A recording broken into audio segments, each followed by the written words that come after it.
आपको पता है कि जब कुत्ता, बिल्ली या कोई जंगली जानवर इंसान को काट ले तो उसके लिए कुत्ते काटे की वैक्सीन की ज़रूरत होती है और कुछ लोगों को इम्यूनोग्लोबुलिन के इंजेक्शन की भी ज़रूरत होती है।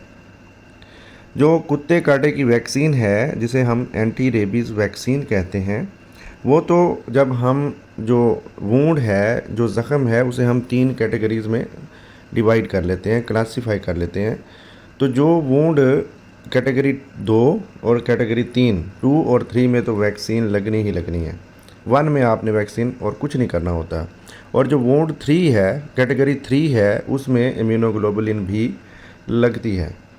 तो इसके हवाले से पाकिस्तान के अंदर 2 किस्म के इम्यूनोग्लोबुलिन के इंजेक्शन मौजूद हैं। एक तो एनिमल सोर्स है, यानी जानवरों से ली जाती है, और दूसरा इंसानों से निकाली जाती है। जो जानवरों से ली जाती है उसे हम इक्वाइन रेबीज़ इम्यूनोग्लोबुलिन कहते हैं, और जो इंसानों से निकाली जाती है वो ह्यूमन रेबीज़ इम्यूनोग्लोबुलिन कहते हैं। जैसे मैंने पहले बताया कि इम्यूनोग्लोबुलिन उन लोगों को ज़रूरत होती है जिनका जो वूंड है उसकी कैटेगरी 3 है, यानी तीसरी कैटेगरी वाले को इम्यूनोग्लोबुलिन की ज़रूरत होती है। ठीक है।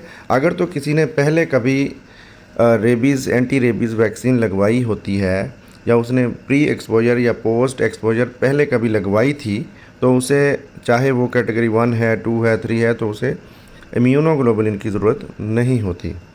अगर तो उसने पहले कभी वैक्सीन नहीं लगवाई और कभी इम्यूनोग्लोबुलिन नहीं लगवाई और उसका वूंड कैटेगरी 3 है, तो उसने इम्यूनोग्लोबुलिन लाजमी लगवानी है। तो उसमें ऐसे होता है, जो एनिमल सोर्स से ली जाती है उसकी डोज़ ज़्यादा लगाते हैं, लेकिन ये सस्ती होती है। जैसे कि पाकिस्तान के अंदर इक्वी-रैब के नाम से ये ब्रांड मौजूद है, और जो ह्यूमन से, इंसानों से ली जाती है, वो बेरी-रैब पी के नाम से मौजूद है। जो इक्वी-रैब है वो 1000 इंटरनेशनल यूनिट के हिसाब से इंजेक्शन आता है, और ये 40 इंटरनेशनल यूनिट, 40 इंटरनेशनल यूनिट पर केजी के लिहाज से डोज़ बनती है। जबकि जो इंसानों से ह्यूमन ली जाती है, बेरी-रैब जैसे कि मौजूद है पाकिस्तान के अंदर, तो वो कम मिकदार में लगाई जाती है, 20 इंटरनेशनल यूनिट पर केजी के हिसाब से लगाई जाती है। लेकिन ये महंगी होती है, और ये 300 इंटरनेशनल यूनिट के हिसाब से वाइल मिलती है, लेकिन काफ़ी महंगी होती है। जबकि इक्वी-रैब जो है वो सस्ती है और आसानी से मिल भी जाती है, और इन दोनों की एफिकेसी सिमिलर है, एक जैसी है।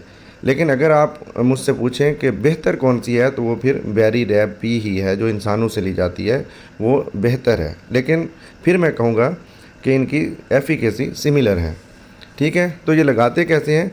ये जितनी भी डोज़ बनेगी, मरीज़ जितने किलोग्राम का होगा उसके हिसाब से यूनिट्स लिए जाएंगे, तो इंजेक्शन भर लिया जाएगा, और जो इंजेक्शन है वो हमने वूंड के इर्द गिर्द लगाना होता है, इनफिल्ट्रेट करना होता है, और कोशिश करनी होती है कि अगर सारा लग जाए, कंप्लीट मतलब फुल डोज़ लग जाए, वहीं पे वूंड पे लग जाए, तो कोई मसला नहीं है।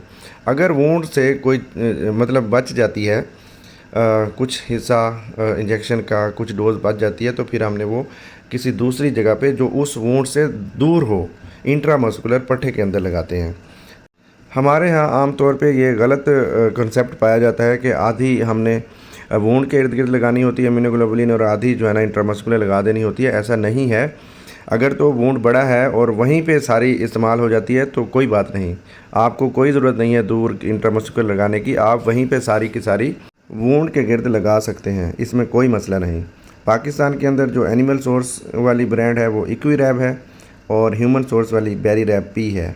आप इन दोनों में से कोई भी इस्तेमाल कर सकते हैं।